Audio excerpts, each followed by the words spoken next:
Hello friends, welcome to my YouTube channel English tutorial.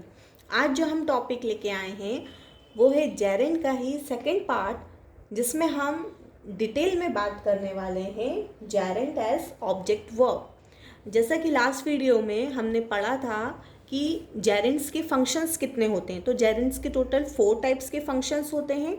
उन्हीं में से ही एक फंक्शन क्या था, gerund used as an object of a verb. अब इस वीडियो में हम डिटेल में जानेंगे कि जब हम बोलेंगे ऑब्जेक्ट ऑफ अ वर्ब तो उसका मतलब क्या होता है और वो किस तरीके से सेंटेंसेस में यूज़ होते हैं और कौन कौन सी वर्ब्स हैं जिन्हें हम ऐसे यूज़ कर सकते हैं। ठीक है, तो सबसे पहले हम जान लेते हैं कि जब हम ये बोलेंगे कि gerund use as an object of a verb, that means कि यहाँ पे जो हमारा ऑब्जेक्ट है वो क्या है, ट्रू वर्ब है। तो इस सेक्शन में हम पढ़ने वाले हैं कुछ कॉमन वर्ब्स जो कि लेंगी जेरेंड को एज अ डायरेक्ट ऑब्जेक्ट। अब हम देखेंगे कि ऐसी कौन कौन सी वर्ब्स हैं जो कि जेरेंड को एज अ डायरेक्ट ऑब्जेक्ट किसी भी सेंटेंस में यूज करेगी। ठीक है, तो टोटल 2 टाइप्स की हमने इनको 2 टाइप्स में डिवाइड किया है, स्टैटिटिव वर्ब्स और एक्शन वर्ब्स। अब ये स्टैटिटिव वर्ब्स क्या होती हैं और एक्शन वर्ब्स क्या होती हैं देख लेते हैं। तो स्टैटिटिव वर्ब्स वो होती हैं जो कि हमें फीलिंग्स बताती हैं वर्ब की, means known as verbs of feeling. Example love, like, enjoy. यहाँ पे हमें क्या पता पड़ रहा है, इन वर्ब से फीलिंग्स पता पड़ रही है कि सामने वाला जो व्यक्ति है, सामने जो पर्सन है वो कैसा, उसकी कैसी फीलिंग होगी। ठीक है, तो जब हम इस टाइप की वर्ब्स यूज़ करेंगे तब हम जेरेंड को डायरेक्ट ऑब्जेक्ट यूज़ कर सकते हैं। अब नेक्स्ट है एक्शन वर्ब्स। एक्शन वर्ब्स कौन सी होती हैं, जो कि किसी भी सेंटेंस में एक्शन को परफॉर्म करती हैं। तो एक्शन वर्ब्स के साथ हम जेरेंड को एज एन ऑब्जेक्ट यूज़ कर सकते हैं। अब एक्शन वर्ब्स कौन कौन सी होती हैं, example admit to, avoid, considering, ये सारी वर्ब्स हैं जो कि एक्शन वर्ब्स कहलाती हैं। अब नेक्स्ट टॉपिक है हमारा इंटरजेक्शंस। इंटरजेक्शंस क्या होते हैं, ये अदर पार्ट्स ऑफ स्पीच का हमारा लास्ट टाइप है इंटरजेक्शन। इंटरजेक्शंस क्या होते हैं, नोन एज एक्सक्लेमेशन। एक्सक्लेमेशन कोई भी वर्ड हो सकता है, कोई भी फ्रेज हो सकता है, कोई भी साउंड हो सकता है जो कि यूज़ किया जाता है इमोशंस को कन्वे करने के लिए। ठीक है, अब इमोशंस कैसे हो सकते हैं, surprise, excitement, happiness, anger,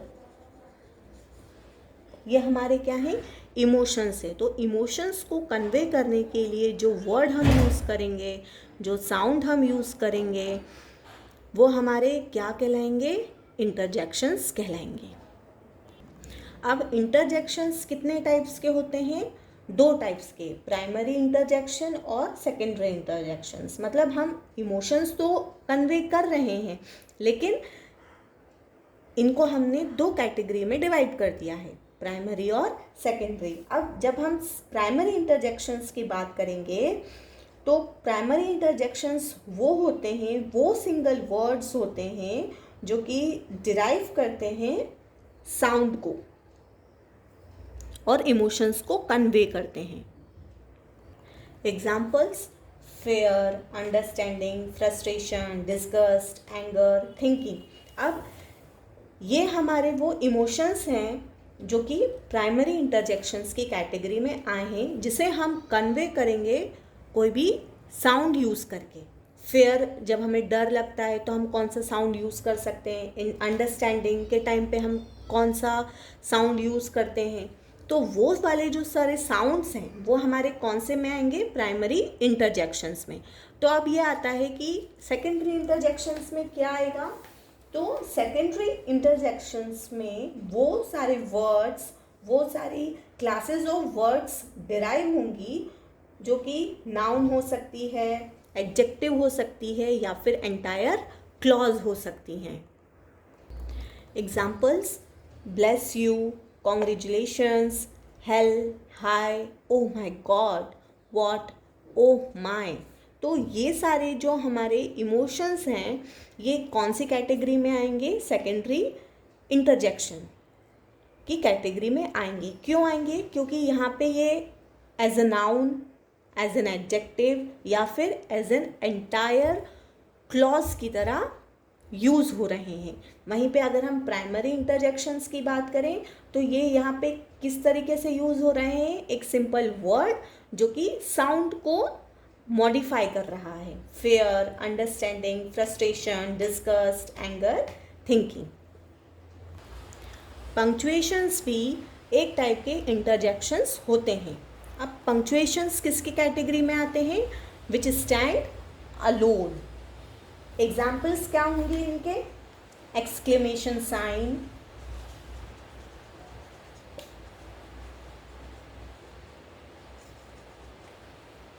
question mark,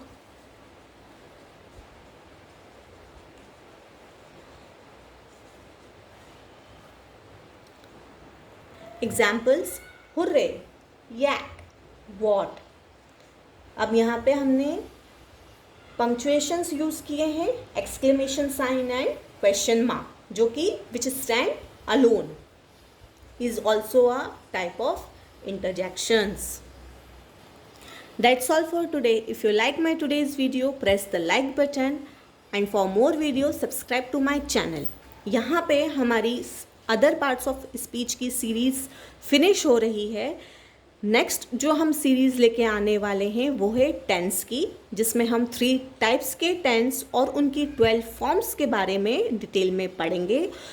तो अगर अभी तक आपने मेरा चैनल सब्सक्राइब नहीं किया है तो जल्दी जल्दी कर लीजिए मेरे टेंस की सीरीज़ के साथ जुड़ने के लिए. Thank you.